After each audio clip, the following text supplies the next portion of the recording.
saçlarını yelledir külək. Gülüşün ışıqdı bu küçəlerde.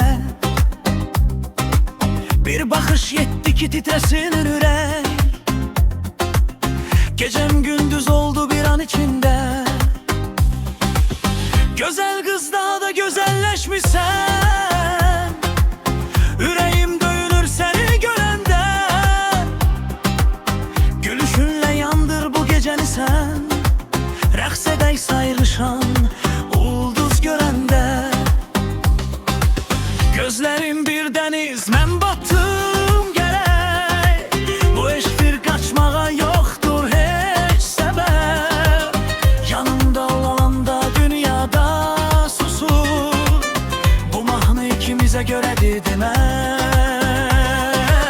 Gözlerin bir deniz, mən battım gerek. Bu eşkdir kaçmağa yoktur hiç sebep.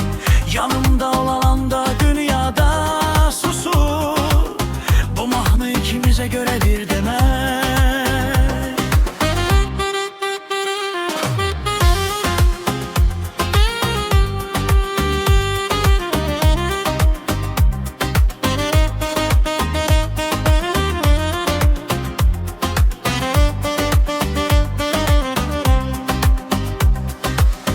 Əzizim, bu mahnı sənə yazılıb.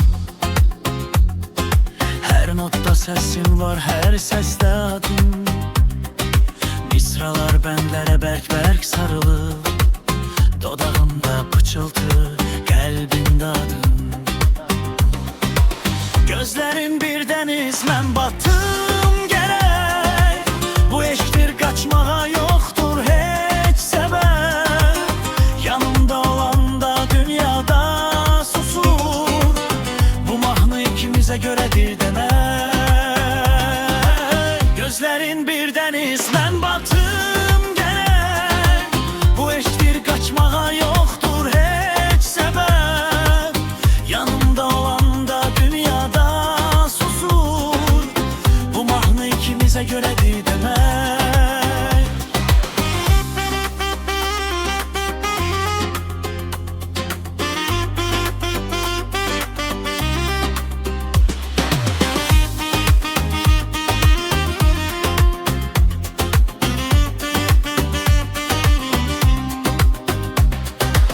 Gözlerin bir deniz,